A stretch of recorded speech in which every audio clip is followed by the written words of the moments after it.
আসসালামু আলাইকুম। 346 এটা এমন একটা মৌলিক ফর্মুলা যেটা ব্যবহার করে আমাদের শরীরের যে অলসতা এটি 1 মিনিটের মধ্যে আমরা দূর করে ফেলতে পারি। তো সেটা শেয়ার করার আগে 5টা মৌলিক জিনিসের নাম আগে বলতে চাই। প্রথম হচ্ছে অক্সিজেন। আমাদের শরীরের প্রত্যেকটা কোষ অক্সিজেনকে পুড়িয়ে শক্তি উৎপন্ন করে। এই জন্য 346-এর ওই ফর্মুলাটা আগে মাথায় রাখবো।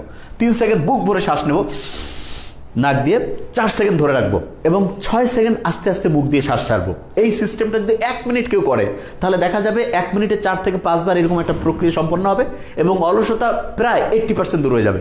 আমাদের যে ব্রেইন আছে তার 80% হচ্ছে ওয়াটার।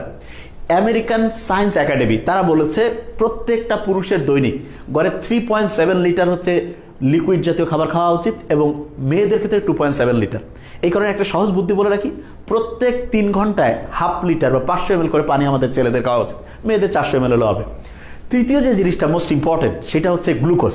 কিছু খাবার আছে গ্লুকোজ ক্রমাগত বাড়ায় দেয় আবার হঠাৎ করে পড়ে যায়, তার মানে গ্লুকোজ হঠাৎ বেড়ে যাওয়া হঠাৎ কমে যাওয়া খুব খারাপ। এই জন্য এমন খাবার খেতে হবে যেগুলো আস্তে আস্তে গ্লুকোজ মেনটেন করে, যেমন হচ্ছে ডিম, তারপর হচ্ছে দই, এরপরে হচ্ছে বিভিন্ন ফলমূল শাকসবজি। এগুলো যদি খাই একটা সাস্টেইনেবল লেভেলে হচ্ছে গ্লুকোজ মেনটেন হবে।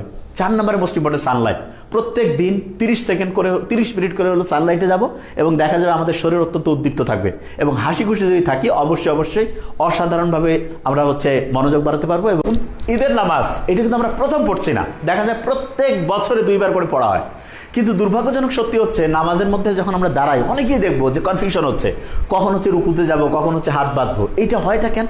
এটা হওয়ার কারণ হচ্ছে বছরে যেহেতু মাত্র 2 বার পড়া হয় এবং অনেক গ্যাপ দিয়ে পড়া হয়, এই কারণে আমাদের এই নামাজ পড়ার সিস্টেমটা long term memory centre reserve হয় না।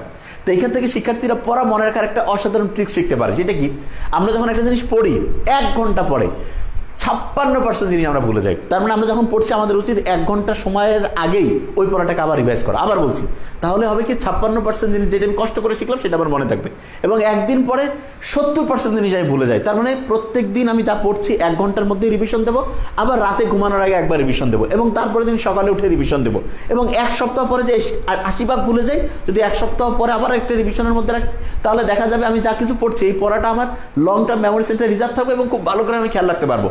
এবং প্রত্যেক শিক্ষার্থীকে আমি বলবো যে তুমি 1 মাস সময়ের মধ্যেই এইচএসসির যে কোনো সাবজেক্টে তুকর হয়ে যেতে পারো।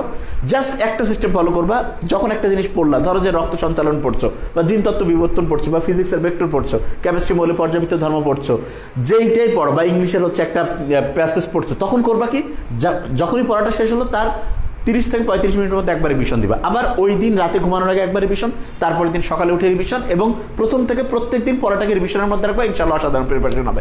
4টা অংশে আমরা ভাগ করব। একটা শিক্ষার্থীর পড়ার যে টোটাল টাইমটা রয়েছে এটাকে আমরা 4টা ছোট্ট ছোট্ট অংশে বিভক্ত করে সেই অংশগুলো তার কি কাজ এবং আমাদের কি কাজ সেটা আমরা হচ্ছে আগে সুনিশ্চিত করব। প্রথম যে জিনিসটা বুঝতে হবে, একটা স্টুডেন্ট ধরা যাক যে এইচএসসি পর্যায়ে সে এখন যে অবস্থায় রয়েছে তাতে দৈনিক 8-10 ঘন্টা পড়ার মধ্যে থাকা উচিত এবং এই 8-10 ঘন্টা যে পড়ার মধ্যে থাকবে সেখানে 4টা ভাগ হয়ে যাবে। প্রথম যে ভাগটা সেটাকে আমরা বলি অ্যাক্টিভ স্টাডি। তার মানেটা কি?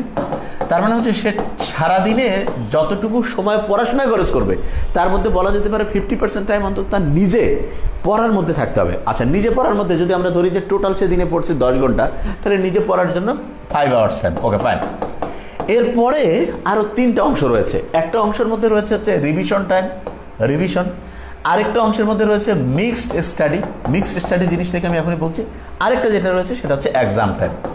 এখন আমরা ক্যালকুলেশন করে দেখেছি আমাদের যে প্রোগ্রামগুলো এখানে যে 4টা সাবজেক্ট রয়েছে, ফিজিক্স, কেমিস্ট্রি, বায়োলজি, ইংলিশ, এখানে প্রত্যেক দিনই কিন্তু হচ্ছে দেখা যাচ্ছে যে বায়োলজি যেদিন থাকবে একটা সিকিউ একটা এমসিকিউ পরীক্ষা, যেদিন ফিজিক্স কেমিস্ট্রি থাকবে ফিজিক্সের একটা সিকিউ এর মানে হচ্ছে 2টা সিকিউ লিখতে হবে এরকম একটা পরীক্ষা এবং 30টা এমসিকিউর একটা পরীক্ষা। কেমিস্ট্রির ক্ষেত্রে 2টা সিকিউ লিখতে হবে একই রকম করে, একটা হচ্ছে যে 30টা এমসিকিউর পরীক্ষা। তার মানে এরকম সিকিউ এমসিকিউ যে পরীক্ষা রয়েছে আমরা ক্যালকুলেশন করে দেখেছি যে এই পরীক্ষা দিতে গেলে তার অ্যাভারেজ